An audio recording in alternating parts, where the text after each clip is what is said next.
Fantasy football week 13 players to target, waiver wire additions, all that stuff.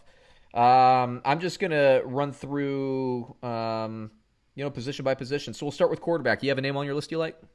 Man, this is a brutal. We said it last Awful. week. The waivers have dried up. I'm cutting my waiver wire column down to 2 players per position for Yeah, this week because it's there's just awful. nothing out there. And the number one claim is my same number one claim as it was last week. It's Jalen Hurts. He is one of the few different potential difference-making fantasy assets still widely available. He's owned in, or rostered, I should say, in I believe less than 15% of leagues right now. So I haven't checked it out since yesterday, and I know he's probably gotten added in a few more, but he is widely available. And you just look at these running quarterbacks, guys. The sky's the limit. Arizona, Dallas, weeks 15, 16. Get this Yep. guy on your roster. If he takes over for Wentz, he's a must start. The one name, and we talked about him earlier in the episodes. This might be your second guy. Is Kirk Cousins for me. This week playing Jacksonville. Jacksonville fired their general manager but kept their coach. The wheels are going to come off. They're not going to have anybody up for this game, but the Jacksonville Jaguars can score even with a backup quarterback. Minnesota will have to put on points. Certainly like them a little bit more if Cook and Thielen can go. We'll see how the week shakes out. But either way, I think Kirk Cousins, if you need like a 1 week stream and you're really desperate, I think he could get you there. Do you have anybody else you like? I just want to hit on Cousins again because I think he Yeah. is the stream of the week at quarterback. 12 touchdowns to 1 interception in his last 5 games, 4-1 record compared to the first 6 games where 11 touchdowns to 10 interceptions. He's just been playing completely different football over the past 5 weeks. 292, 314, and 307 passing yards the last 3 games. 2, 3, and 3 passing touchdowns. And he did it this past week without Adam Thielen. If he gets Adam Thielen back against Jacksonville, he's potentially going to be a top 10 quarterback on the week. Yeah. So let's move it on to running back. Gosh, man, this is a tough week. I'll start with mine because it's a repeat of last week. James White still isn't owned in enough leagues. I think he's over the 50% cap at this point, but the New England Patriots, if they're going to throw, remember, Burkhead's not there, and Burkhead has had some huge games. On the goal line, Damian Harris gets you to the goal line. James White gets you in the end zone, apparently. So James White, I think, is probably the most consistent Patriot play moving forward, and I think the Patriots will get better to close out the year. So he's one running back that you might be able to plug in a lineup. Yeah, for me, the one guy who was close to the threshold, who I don't think is available in most leagues, but someone in a little bit shallower leagues, it's Latavius Murray. Oh, yeah. Who he's just under the 50% threshold. He's rostered in about 44% of leagues I have written down here. And we talked about it earlier in the episode. He's outproduced Alvin Kamara over the last 2 weeks with Taysom Hill as quarterback, and it hasn't been particularly close. They scored the same amount of points in the first game, which is 10 point something. And then this past week, we had 6.2 for Kamara and 25 for Latavius. He's out-touching Kamara with Taysom Hill in the lineup. Alvin Kamara's not catching the ball. They just want to pound the ball up the gut with Latavius Murray. Atlanta, it's another good matchup this week. I think he's got a good chance to get in the end zone to get 12 to 15 rushes. Yeah, I'm looking through, and the only... Man, there's just not a lot there. So let me talk a little bit about Dynasty, and David and I are going to be talking Dynasty more in next week's segment. But, end of season roster management, all that. I'm looking towards, okay, who are the potential cap cut casualties when the cap decreases by like 20 or 30% next year thanks to lost revenues, and who are the free agents that could leave. One that comes to mind is Dallas is hurting. They want to sign Dak, especially after what we've seen. Pollard is getting a lot of touches. I think they're giving him a look. So if I'm a Zeke owner, I take Pollard. I don't think they're cutting him, but you got to insulate yourself. Jamal Williams, Aaron Jones is a free agent. We think he'll be back in Green Bay, but you never know. You got to pick him up. I'm looking at Ito Smith, Todd Gurley, and Brian Hill are free agents. Ito Smith got some touches. Man, there's just not a lot there, man. There's just not a lot there. Insulate Yeah, your I agree. roster. Make sure that you're fine in the playoff run because some people's leagues freeze in the playoffs. Make sure you have your backups to your running backs. Let's just move to the Yeah. receiver. It's disgusting. No, I want to hit Okay. one more there Okay, go because for we it. skipped over. I only had 2 running backs listed besides Latavius Murray, and one of them was Tony Pollard. Because at this point, there's no upside at running back left out on waivers other than guys like Tony Pollard and then Cam Akers, who's only rostered in 28% of leagues. We talked about him a little bit earlier. I mean, the talent is clear. We're just waiting on on some consistent volume. So I hope you stashed him last week. Pollard and Akers were, I believe, my 2 top claims last week for running, because there's no upside. You got to target upside at this point. Benny Snell's another one. Maybe if Connor misses another game, he could have another spot start. But other than that, just target your own handcuffs. Yeah, and you know what? Because you still have some time, McFarland is an interesting one for Pittsburgh too. You just never know if Snell has an ankle, or maybe they both get 10 carries, but McFarland has like 8 yards a carry. You just never know what's going to happen. So if we're looking forward to, if you're in a keeper or a dynasty, it's another one. Wide receiver, I think you can actually find a couple there this week. I'm going to start with one we've talked about for weeks and weeks and weeks that's for some reason is still at around the 50% threshold, is Corey Davis. Had a nice game in a kind of a tougher matchup. I think this week in particular against Cleveland, I think they'll have a nice game. Corey Davis, to me, is somebody who should be rostered in every league. I'm surprised that his status is still so low. Yeah, if Corey Davis is still available in your league, my email is just my name at Comcast.net. Could you send me an invite to that league for next year, please? Because I would love to play with you guys. I think it would be a real good time. But for me, it's another Davis who is my top claim at wide receiver of the week, and that would be Gabriel Davis. The Gabriel Davis, who is playing well at any time he gets the chance. And he's getting the chance because John Brown is on. Look at that UFC helmet. Thank you very much. Gabriel Davis, the alumni. He's playing well. John Brown's on IR for at least 2 more games, and he's scoring touchdowns. Gabriel Davis, albeit it came from Cole Beasley this past week, but he is scoring touchdowns. This is a high-scoring offense. I love the fact that you can still get Gabriel Davis this late in the year. He's one of those few potential difference makers. He could be a league winner picking him up late in the year and plugging him into your wide receiver spot. Look, even with John Brown, and as I mentioned earlier in this episode, even with John Brown, Gabriel Davis, by the way, is on my list as well, pretty high. Even with Brown back next year, assuming that happens and all that, I still think Gabriel Davis is going to be the second wide receiver there. I mean, his speed, he's got game-changing ability. I think his ceiling as a player is actually higher than Stephon Diggs' ceiling. Now, it's going to take a while for him to get there, but I'm saying that's a hot take. It is a hot take, but I believe it. And it's not just because I have the UCF helmet. It's not just because I went to UCF. No, like you watch him, he's just kind of a different kind of guy. And I'm talking about like in recent weeks how Michael Pittman is like a physically imposing guy. And I wouldn't say he's there, but he does remind me a little bit of Justin Jefferson in terms of size and speed. Again, I don't think he's that good, but you give him some time in this offense with how well Josh Allen's playing. If you're in a dynasty and a keeper, not only does he help you this year, but he could have that sleeper type vibe for you next year as well. But he will be under the radar next league draft, so you'll be able to get him pretty low, I bet, as well. But yeah, I think he's gonna be a big time redraft target of mine next year. Gabriel Davis, yeah.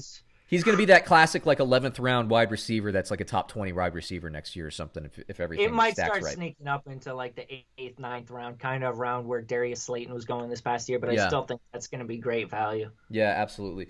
I'll give you another one. We talked about him as well as Sammy Watkins is still available in a lot of leagues out there. I talked about what Tampa Bay did in quarters 2 through 4, how they double covered Tyreek Hill and Travis Kelce, and they were able to not stop, but slow down the Kansas City Chiefs offense. I think a lot of teams are going to try to copy that, and the only wide receiver on this roster that can beat one-on-one coverage outside of course, Tyreek Hill is Sammy Watkins. So I think Sammy Watkins is actually going to see 2 or 3 games where his numbers are going to be higher until the NFL readjusts to that. Yeah, I don't mind Watkins in a little bit of a deeper league, but there's a couple guys who I prefer before him, and that's one, Alan Lazard. Yeah, who I like has him. been very good and has scored at least 7 fantasy points in every game minus the first one. He came back from injury this year. He got another touchdown this past week. It's a high-scoring offense. They're humming right now. They're scoring points. You want any piece attached to it. Alan Lazard's still widely available. Another guy who comes to mind, Denzel Mims, who I don't love him in every matchup on a week-to-week basis, but it's getting down to that time of year. You need to start schedule watching. You need to start looking at picking 1 or 2 weeks, guys who have 1 or 2 weeks where you love the matchup, where you want to plug them into that matchup. And I'll tell you what, I love Denzel Mims' Week 14 matchup at Seattle. I mean, that game should be, by all means, a blowout. And I mean a blowout. So we should be expecting heavy, heavy, heavy passing volume for against a team that has allowed quarterbacks and wide receivers to score a ton of fantasy points against them. Seattle.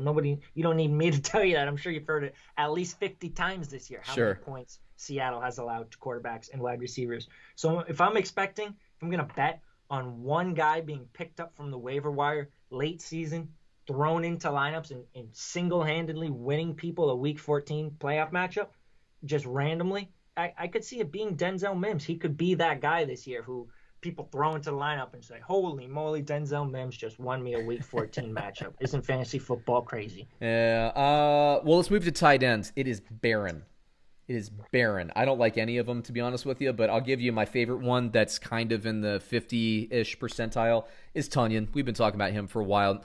Aaron Rodgers is actually playing a little bit better week to week. Aaron Jones is back healthy, and having that running back, that solid running back, I know he didn't get in the end zone yesterday, it just helps the entire offense. We were just talking about Allen Lazard. I think Tunyon will be good. So he's my top tight end if available this week. Yeah, I agree on Robert Tunyon, especially if he's still available. He's at roster in 41.2% of ESPN leagues, so he's still available in a good chunk of leagues. Also like Trey Burton, who we talked about, when in doubt, just throw a dart at an Indianapolis tight end. That guy's been Trey Burton lately. He's not seeing a ton of snaps, but he's leading the tight ends in targets, receptions, and he's getting touchdowns. And then one more guy who I think is a bit underrated, and we're talking about targeting matchups, especially at tight end this year. If you don't have one of those top tight ends, you're probably taking two in the fantasy playoffs and saying, I'm playing that guy that week and I'm playing that guy that week. I'm looking at two matchups. So you want to get a couple of them. I think Dalton Schultz is a guy who you can pair with another tight end because you look at his Week 14 matchup against Cincinnati. That's also going to be a revenge game for Andy Dalton. And Dalton Schultz hasn't really been brought down by the quarterback change. He has had in just underrated floor. Just it's going completely under the radar. He has 7.4, and I know it's not a high floor, 7.4 fantasy points in, 9 out of 11 games if you exclude Week 1 when Blake Jarwin was hurt. The only time he went below was Week 5 against the Giants and Week 7 against the Washington, which were two just bad matchups when the quarterback was settling in. So he's hitting 7.4 every single week. And then if you throw a touchdown on top of that, which I think he's got a good chance against Cincinnati, he's got a chance at a top 5 tight end finish. We talked about they're not hitting 100 yards this year. We got 12 tight end 100-yard performances through 12 weeks. They're not hitting 100 yards. One per week is basically. So you're hoping that guy gets in the end zone. Week 14 against Cincinnati, Dalton Schultz. He's got to be in a lot of lineups. And just kind of some I guess my best computer analytics shot at a tight end that to have a massive week off the waiver wire is actually still Jordan Reed, which just, oh my gosh, it makes me nervous. But he is the top waiver wire guy that I have projected, and I have him projected as like a top 5 tight end this week in their matchup with the Buffalo Bills. Logan Thomas is one we talk about as well. He's just getting a ton of snaps. I hate the Pittsburgh matchup, though. I do too. I agree. I absolutely bench Logan Thomas moving forward. For me, one more name to keep an eye on, it would be Gerald Everett, who we don't really know how many games Tyler Higbee's going to miss. Maybe it was just this one. He did absolutely nothing against San Fran this past week. He had 3 receptions for, I don't know, not very many yards. But San Fran has historically owned, and I mean owned, this Rams offense. Jared Goff's, go look up his passing numbers. I don't have them off the top of my head. Right. It's been 190. He was below 100. He has been held below 200 yards in, I believe, 4 out of 6 or 4 out of 5 games he's played against San Fran. So it was a bad matchup for Everett this past week. But if Tyler Higbee misses a game, Everett's got some upside, guys. I mean, you could do worse. I'll tell you that much. And defense and special teams, I hate all of them. My best defensive play, and this is saying something, off of the waivers, is the freaking Raiders versus the Jets after what we just saw the Raiders do. But I thought the Raiders defense actually did okay. They just kept getting put into really bad positions because the offense is turning the ball over.